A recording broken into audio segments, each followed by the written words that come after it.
విధాత TV ప్రేక్షకులందరూ మహాకాల భైరవుని అనుగ్రహంతో ఆ రాజమాతాంగీదేవి అనుగ్రహంతో సుఖ సంతోషాలతో ఉండాలని మనస్ఫూర్తిగా ప్రార్థిస్తూ మీ విశ్వసాయి గురూజీ. ఆగస్టు 4వ తేదీ ఆదివారం అమావాస్య. దక్షిణాయనంలో వచ్చే తొలి అమావాస్య ఆది అమావాస్య అంటారు. ఈ అమావాస్య మనకి పరిహారాలకే కాదు, అన్నప్రసాద సేవకు కూడా ప్రసిద్ధి. మన పూర్వీకులు ఋషులు చెప్పిన మాట. ఆదివారం నాడు మనం ఉదయం అమావాస్య ఘడియల్లో ఈ హోమాన్ని ఎప్పట్లాగే రాజా శ్యామల సీత మహాకాల భైరవ హోమాన్ని మనం జరుపుకుంటాం. ఇందులో అనేకమైనటువంటి పరిహారాలు మీ యొక్క సమస్యల కోసం చేయబడతాయి. అలాగే ఈ విభూది, ముఖ్యంగా హోమంలో వేసేటువంటి ద్రవ్యాలు, అష్టభైరవులకి కొన్ని తాంత్రిక ద్రవ్యాలు ఉంటాయి. ఆ ద్రవ్యాలను వేసి వాటి యొక్క విభూదిని తీసి మీకు పంపించడం జరుగుతుంది. ఈ విభూదిని ధరించడం వలన మీకు ఎదుట వ్యక్తిని ఆకర్షించేటువంటి శక్తి, అంటే మంచి పనుల కోసం వస్తుంది. అలా ప్రతి ఒక్కరూ కూడా ఈ హోమంలో పరోక్షంగా పాల్గొనండి. హోమం కోసం ఎవరైనా సరే వివరాలకు కింద స్క్రోల్ అవుతున్నటువంటి వాట్సాప్ నెంబర్కి మీరు మెసేజ్ పెట్టినట్లయితే హోమం వివరాలు తెలియజేయబడతాయి. మీరు మీ సమస్యల నుంచి బయటపడడానికి ఆగస్టు 4వ తేదీ ఆదివారం అమావాస్య రోజు జరిగేటువంటి హోమంలో పరోక్షంగా పాల్గొనండి. మరి హోమం అనంతరం అన్నప్రసాద సేవ జరుగుతుంది. మీకు భగవంతుని ప్రసన్నం చేసుకోవడం కాదు, కర్మలను తొలగించుకోవాలి అంటే సేవ చేయాలి. ఆ సేవ కోసం మీరిచ్చేటువంటి ఆ దక్షిణతో నేను మన పీఠానికి అనుసంధానంగా ఉన్నటువంటి ఆశ్రమంలో, అలాగే వేరొక మన ఆశ్రమంలో పిల్లలకి భోజన సౌకర్యం, అన్నప్రసాద సేవ చేయటం జరుగుతుంది. మీరు ఈ కార్యక్రమంలో పాల్గొనడం ద్వారా మీ వంతు కూడా కొంతమంది తల్లిదండ్రులు లేని బిడ్డలకు సేవ చేసిన వారు అవుతారు. ఆ భైరవుని అనుగ్రహానికి పాత్రులవుతారు. మరి రాశిఫలాల్లోకి వెళ్ళిపోదాం.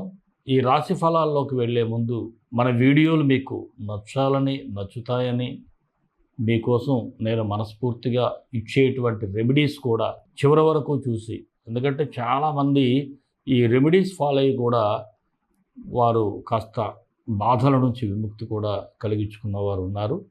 ఈ రెమెడీస్ కూడా మేము డిస్క్రిప్షన్లో ఇవ్వటం జరుగుతుంది. చివరి వరకు చూస్తే మీకు అర్థమవుతుంది. మరి మన వీడియోలన్నీ మీకు నచ్చుతాయని భావిస్తాను. ఒక్క లైక్ ఇచ్చి ప్రోత్సహించండి. అలాగే మీ బంధుమిత్రులకు షేర్ చేయండి. ఎవరైనా మన ఛానల్ సబ్స్క్రైబ్ చేయకపోతే సబ్స్క్రైబ్ చేయండి. భైరవ శక్తి అనేటువంటి మరో ఛానల్లో మనం అనేకమైనటువంటి పరిహారాల కోసం చెప్తున్నాం. ఇప్పుడు శ్రావణ మాసంలో ఏం చేయాలో కూడా భైరవ శక్తి ఛానల్లో చెప్పాం. దాని లింక్ కూడా డిస్క్రిప్షన్లో ఇవ్వటం జరుగుతుంది. మీరు అది కూడా చూసి శ్రావణ మాసంలో ఏ విధంగా చేయాలి అన్న విషయాన్ని మీరు పరిశీలించి మీరు ఆ విధంగా చేసినట్లయితే మీకు ఆ పరమేశ్వరుడు అద్భుతాలు జరపాలని మనస్ఫూర్తిగా కోరుకుంటూ మరి రాశి ఫలాల్లోకి వెళ్ళిపోదాం. మిథున రాశి. ఆగస్టు 1 నుంచి 15 వరకు ఈ రాశి వారికి ఎలా ఉంటుందో ఒకసారి పరిశీలన చేద్దాం. ఇక్కడ రాశ్యాధిపతి బుధుడు వక్రించి ఉండటం వలన కొన్ని అనుకోని ఊహించినటువంటి సంఘటనలు కూడా జరిగే పరిస్థితులు అయితే ఉన్నాయి. అయితే ఇది మనం మంచికి కావాలంటే మంచిగా ఉపయోగించుకోవచ్చు. కొన్ని సంఘటనలు ఎలా ఉంటాయంటే ఉపయోగించుకున్న వ్యక్తిని బట్టి ఉంటాయి. మీరు అలా సమయస్ఫూర్తిగా మీరు మంచిగా దాన్ని మౌల్డ్ చేసుకోగలిగితే మీకు మంచి ఫలితాలే వస్తాయి. అలాగే ఏ పనైనా సకాలంలో పూర్తి చేయాలనేటువంటి సంకల్పం మీలో ఉంటుంది. అందుకు తగ్గ ప్రణాళికలు కూడా సిద్ధం చేసుకుంటూ ఉంటారు. మరి ఆధ్యాత్మిక కార్యక్రమాల్లో పాల్గొనాలి అనేటువంటి ఆసక్తి కూడా కలిగి ఉండటం, నూతన పరిచయాల వలన కాస్త మంచి జరగటం కూడా జరుగుతుంది. అయితే కొన్ని సందర్భాల్లో చిన్న ల్యాగ్ ఏదైనా ఒక పని చేపట్టినట్లయితే అది కామన్ అనుకోండి. అంతే తప్ప ఏదో ఆలస్యం అవుతుంది కదా అని చెప్పేసి టెన్షన్ అయితే పడిపోవద్దు. మరి ఏదైనా ఒక డెసిషన్ తీసుకోవాలి అంటే వివాహితులైతే తప్పకుండా జీవిత భాగస్వామితో చర్చించాలి అనేటువంటి ఆలోచనతో ముందుకు వెళ్తారు. నేనొక్కడినే తీసుకుంటే ఎలా, నా జీవిత భాగస్వామి ఉంది, ఆమెతో కూడా ఒక మాట చెప్దాం అనేటువంటి థాట్ ప్రాసెస్ అయితే మీకు వస్తుంది. అది చాలా మంచి పరిణామం. ఇటు ఆడైనా మగవారైనా సరే ఇలాంటి ఆలోచన చేయటం మీకు శుభపరిణామంగానే చెప్పాలి. ఇక కొన్ని సందర్భాల్లో ఎవరికో ఏదో అవసరం ఉందనుకోండి, మీరు మీడియేటర్గా అంటే మధ్యవర్తిత్వం చేయటం, వాళ్ళ అవసరాలు తీర్చడం జరుగుతుంది. ఇలా మొహమాట పెట్టి మిమ్మల్ని ఎవరైనా సరే మధ్యవర్తిగా ఇరికించినట్లయితే అది కాస్త మీకు భవిష్యత్తులో ఇబ్బంది అయితే కలుగుతుంది. కాబట్టి ఆలోచించండి. మనం వీళ్ళకి పని చేస్తే మనం మీడియేటర్గా ఉండి, లేకపోతే ఏదైనా సూటీల మీద సంతకాలు పెట్టి ఏం జరుగుతుంది, ఒకవేళ వాళ్ళు ఏదైనా డిఫాల్టర్ అయితే మీ పరిస్థితి ఏమిటి, వాట్ నెక్స్ట్ అనేది ఇప్పుడే ఆలోచించుకోండి. అంతే తప్ప ఏదో అంటారు కదా, అంచెనిష్ఠూరం కంటే ఆదినిష్ఠూరం మేలన్నారు. ఇక్కడ బీ కేర్ఫుల్గా ఉండాలి. అలాగే భూమికి సంబంధించినటువంటి వ్యవహారాల్లో ఏదో జరిగిపోతుంది కదా అనుకుంటే ఏదో ఒక కొత్త సమస్య రావటం, ఒక కొత్త ఇష్యూతో అవి కాస్త ఆలస్యం అవ్వటం జరుగుతుంది.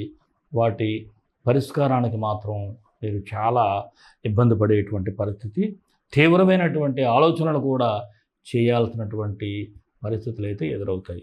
అలాగే మరికొన్ని సందర్భాల్లో మీరు చేయని తప్పుకు ఎవడో ఒక తప్పు చేస్తే మీరు దానికి నిందపడాల్సినటువంటి పరిస్థితి. అంటే మీకు అందులో ఏ సంబంధం ఉండదు, కానీ మీరే కల్ప్రిట్ అవుతారు. అందువలన కాస్త అనవసరంగా మీరు తలదూర్చే ప్రయత్నాలు చేయకండి. ఇక గృహ నిర్మాణాల్లో బాగుంటుంది, వేగం పెంచుతారు. కోర్టు సమస్యలు మాత్రం ఉన్నవారు కాస్త జాగ్రత్తగా ఉండండి.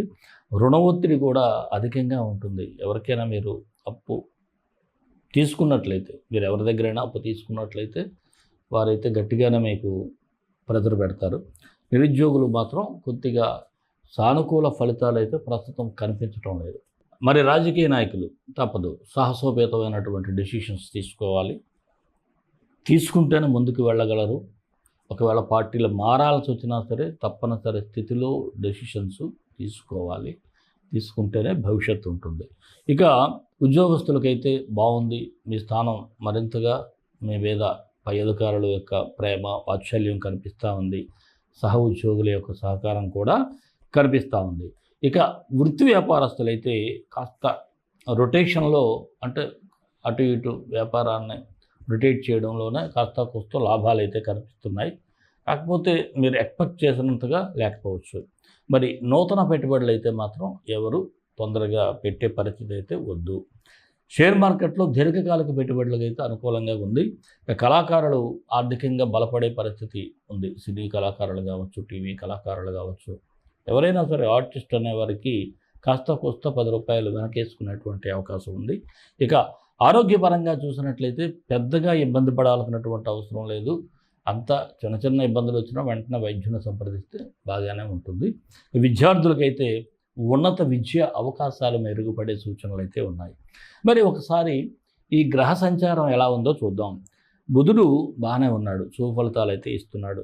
రవి, కుజ, శుక్రుడు మాత్రం అనుకూలంగా లేరు, ప్రతికూల ఫలితాలే ఇస్తున్నారు. అయితే మిథున రాశి వారికి మరిన్ని మంచి ఫలితాల కోసం విశ్వగురు సక్సెస్ మంత్రాలు పఠించండి, విజయాలు సాధించండి.